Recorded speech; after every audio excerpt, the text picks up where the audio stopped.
So how did Mommy start a fire in the house? Well, she put some oil in our room, and I guess in a different part of the house too. On June 24, 2022, in Paulding County, Georgia, a forensic interviewer sat down with a child who had just escaped a house fire. The question was simple: how did Mommy start a fire in the house? The answer is a piece of evidence that freezes the blood. Well, she put some oil in our room, and then she did something to make the oil turn into fire. Think of a blue pill, stamped with the letters PM, dissolving in a baby bottle while the scent of gasoline drifts down a hallway. That is not a hypothetical. That is where this case begins. The paperwork already knew. 24th, 2022, the Paulding County 911 Center receives a call about a fire and domestic disturbance at a home on Woodwind Drive. Fire crews rush to the address, where they discover the Bristor home up in flames, and there are children trapped inside. Just before 9:30 p.m., the Paulding County 911 Center receives a call about a fire and a domestic disturbance on Woodwind Drive. Fire crews rush to the address, discovering the Bristor home engulfed in flames. The scene is chaos. Neighbors witness two children leaping from a second-story window to survive. Finally under control, they discover a scene far more devastating than the blaze itself. A 3-year-old and 9-month-old baby are pronounced dead at the scene. An 11-year-old, 9-year-old, and 5-year-old are immediately rushed to the hospital. But the 5-year-old Bristor child...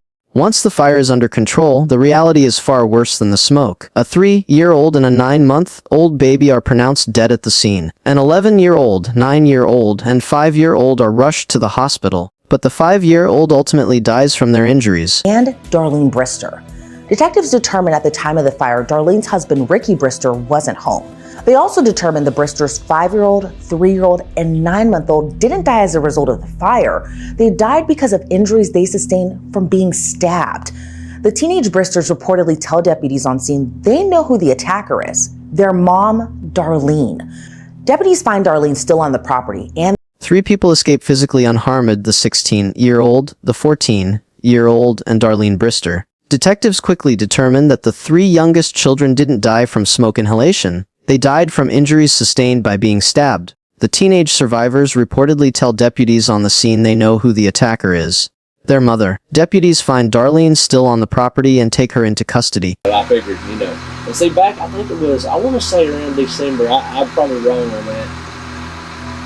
The cops got called out here and they took her away and everything.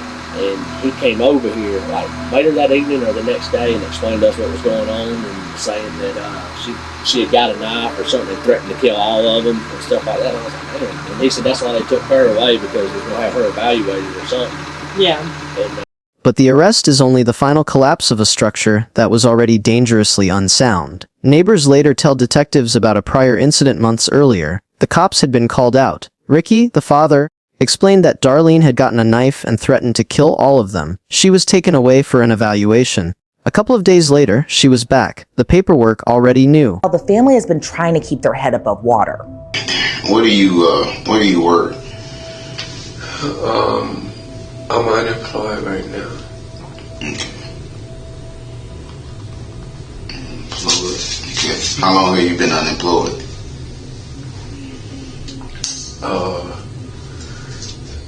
I've been unemployed since the pandemic started. Since COVID. In 2020? Yes. Okay. Ricky Bristor sits down with detectives, not as a suspect, but as a witness to his family's demolition. He paints a picture of a household trying to keep its head above water. He's been unemployed since the pandemic began in 2020. She ended up, I never knew that she had major depression. She got diagnosed for that, but she had also postpartum depression. So, and then, so she was having a psychiatrist, so he tells them about a critical change. After the last baby, Darlene was diagnosed with major depression and postpartum depression. She was seeing a psychiatrist, but Ricky describes a volatile reality they would argue almost every other day, and he says she would never take responsibility. So, I got a question. So, we was looking at the history, and we see that you have a history of child cruelty. Can you tell me about that? That was when her son came in. Like 25, he's about 25 now. Yeah, she's about 25 now. Mm-hmm. And they had like no discipline in his life. Just him and mother came from the same place. She didn't know her mother, so they kind of like roamed the streets or whatever. So for the first couple of years, I wouldn't put my hands on him at all, because I believe that you're supposed to get to know the child before you put your hands on him or anything else like that. And I am a Christian person, so I do believe in spanking. But so like he would go to school and he would say something, you know how kids can get, and they say he wouldn't do his work or something like that. And so if he caught a whipping, he didn't like it. So he would tell like the counselors, and then we'll have to go through a setting. But Ricky's narrative of the home is also a defense of its structure. When asked about a history of a child cruelty charge on his record, he explains it away. He says it stemmed from a stepson who didn't like discipline. Ricky is a Christian man. He believes in spanking. The child would report it to counselors, triggering an investigation. He frames state intervention not as protection, but as a misunderstanding of his parental authority. I don't know. She needs some help. I love her, but she needs some help. I can't. She would not take her medicine, so I don't know what to do with that situation right now, honestly. When confronted with the reality of his wife's actions, Ricky is trapped between doctrine and devastation. He loves her, he says, but she needs help. She wouldn't take her medicine. He doesn't know what to do. He hasn't made up his mind about staying with her, clinging to a biblical verse about staying together until death, while simultaneously admitting he can't let her near the surviving children because she's not stable. Interview with Darlene's sister-in-law, Kaylee Hill. Even after what Darlene is accused of, she doesn't hold back her feelings about Ricky. That's what he's got his own brand of religion. He is a narcissist. I couldn't put my finger on what it was, but when I described it to the medical staff, she was like, that's a narcissist. So I go and look it up. I'm like, that's a narcissist. He's a narcissist. He can never be wrong about anything. And he has to be in control. And everything he says is very manipulative. When she had Donovan, she had to go to that hospital by herself. There was nobody with her. I don't know if Barbara ever got to see her when she had the baby, when she was in the hospital. Detectives seek perspective from Darlene's sister-in-law, Kay Hill. She paints a starkly different picture of the family dynamic, describing Ricky with a clinical diagnosis she got from a medical professional. He is a narcissist. He can never be wrong about anything. She claims Darlene had to go to the hospital and give birth to one of the children completely alone, because Ricky said he had to stay with the kids. Having the baby, this time she did get her tubes tied. Ricky was upset about that, and this is what she told me. Ricky was upset about her getting her tubes tied, and she was upset because with this baby, there was a medical problem. I don't know if she hemorrhaged or it was something where they had to do a little extra medical care or something. Anyway, and she got her tubes tied, and one of the doctors was male.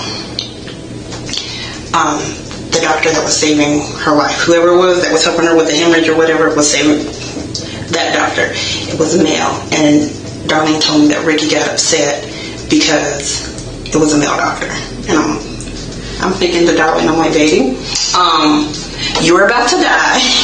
We don't care who it is who comes to save you. You need to be saved. Kay describes a terrifying moment of control and isolation during a medical emergency. When Darlene was hemorrhaging during a later birth, her life was saved by a male doctor. Kay states that Ricky was upset about this because a male doctor touched his wife. Darlene was also apparently upset that she got her tubes tied, a decision that reportedly angered Ricky.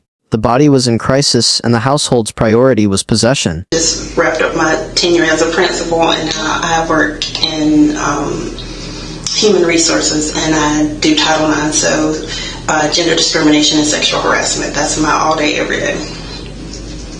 So with that hat on, I did have some concerns because all the kids have a type of speech have a speech issue, a speech and language. All of their language is very slurred. Not proper enunciation. So you can tell like these kids have not had a chance to talk with anybody outside of their home.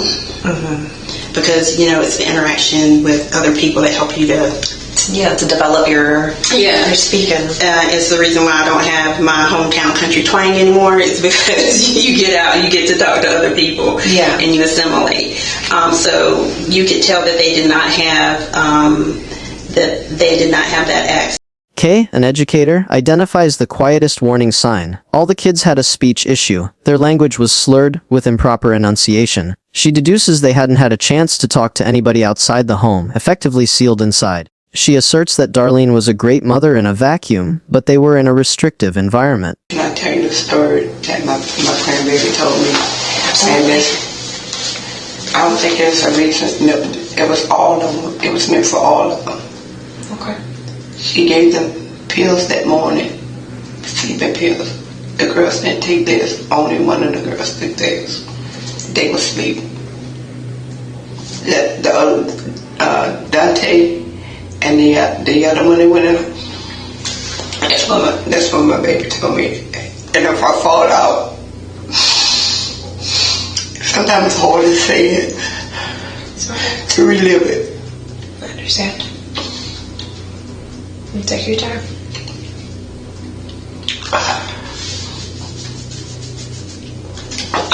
The case turns from reactive violence to cold premeditation when detectives interview Vicky, the paternal grandmother.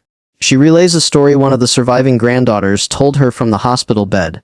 That morning, Darlene gave the children pills. She told them they were sleeping pills. The girls didn't take theirs, except for Charity, but the boys did. Charity, told me that my mama gave us some pills that morning to take, and she told us to bring these flowers and her whatever machine she made t-shirts with, put them in the car, and they did that. And she said that my mama was acting funny, and so my mama got in the car and took the car down the street and came back and gave us some pills to take. And I didn't take my pills, and they didn't take hers, but Charity took her pills. And the boys took their pills, and it was sleeping pills because I know that they went to sleep. And she had the other two, the little ones, the 3-year-old and the month-olds. She had them in the hallway, laying down on the floor.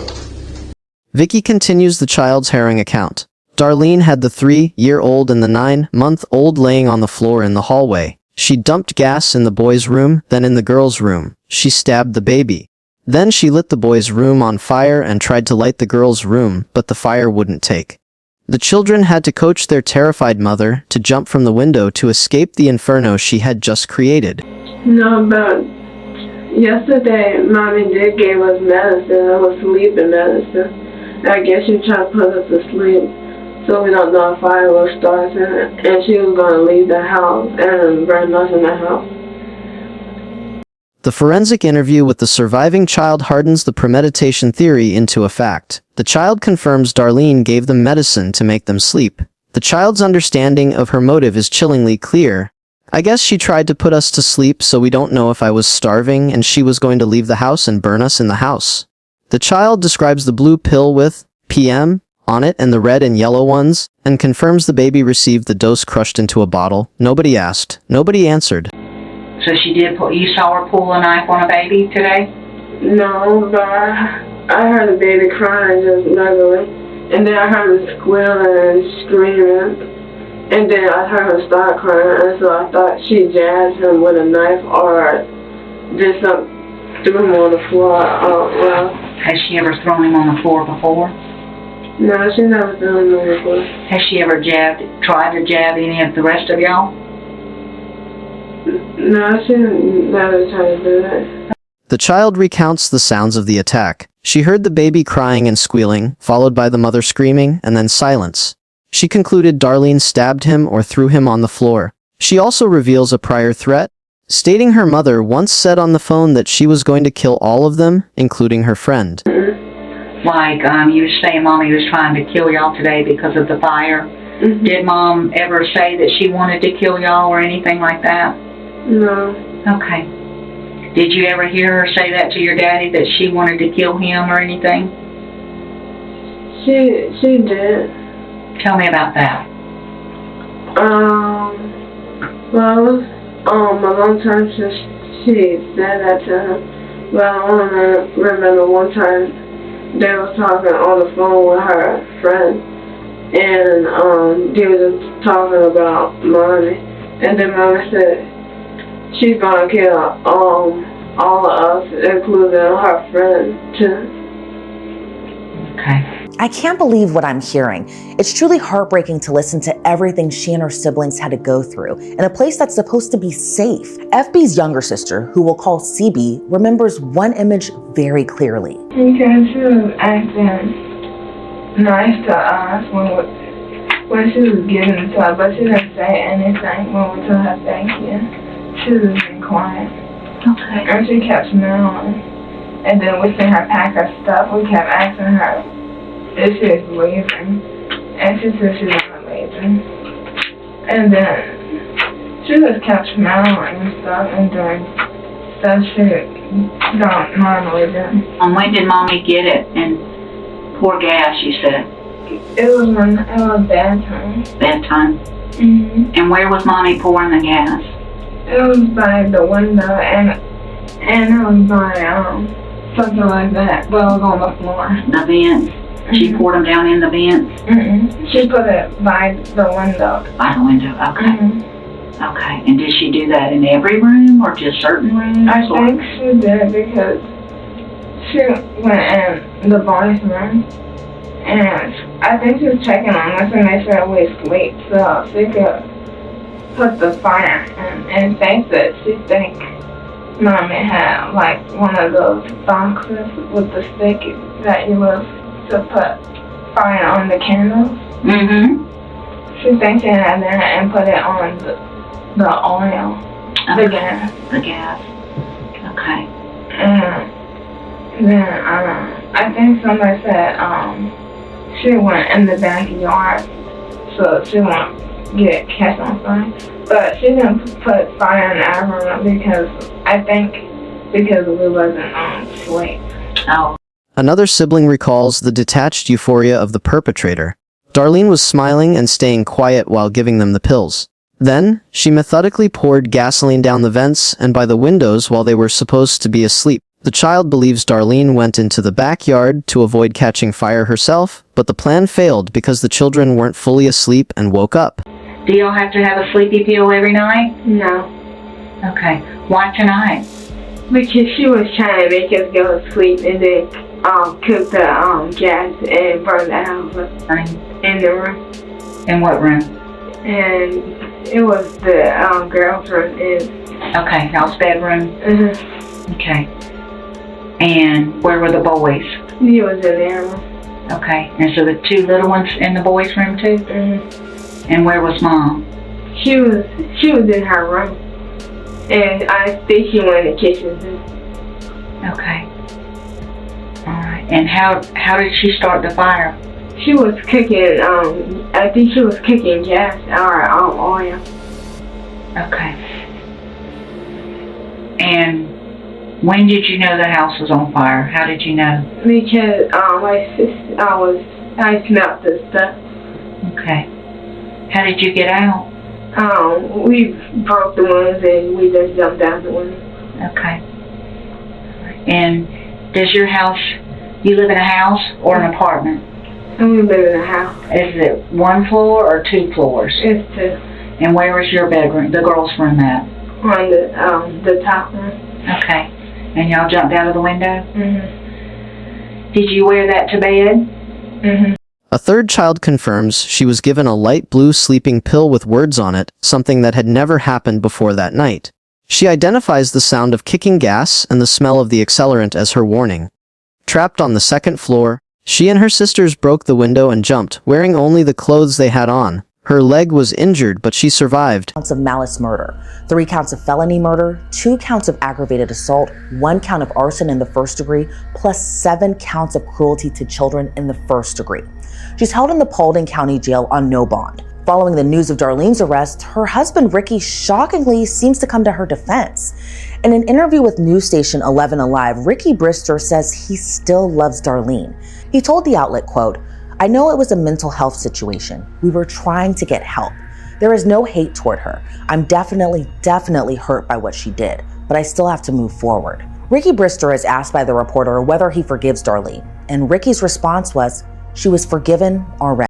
Darlene Bristor faces 3 counts of malice murder, arson, and multiple counts of cruelty to children. The Paulding County District Attorney initially announced they were seeking the death penalty, a decision they felt was equivalent to the crimes committed. In an interview, Ricky Bristor shockingly defended his wife, stating he knew it was a mental health situation and that he still loved her, quoting scripture to say she was already forgiven. Bristor received a negotiated plea deal of 3 consecutive life sentences for the deaths of her 9-month-old, 3-year-old, and 5-year-old. She's serving her life sentences in the Pulaski State Prison in Hawkinsville, Georgia. As for her surviving children, not much has been made public about what their life looks like now. All that's left is hope that they're safe and being cared for after everything that they've. But justice is not determined by a spouse's forgiveness. In February 2024, Darlene Bristor accepted a negotiated plea deal and received 3 consecutive life sentences for the deaths of her 3 children. She is currently serving her sentence at Pulaski State Prison in Georgia. 3 lives were extinguished inside a room they couldn't escape. A paper trail existed. A 911 call from months prior existed. The pills were real. The gasoline was real. The paperwork already knew. If you look at the Paulding County Superior Court filings for Case 22, CRO Order 142, ask yourself the question these documents leave behind when a mother tells the state she's drowning. But the law only sees water after the bodies float up. Who actually failed the children in the hallway? Tell us your verdict in the comments.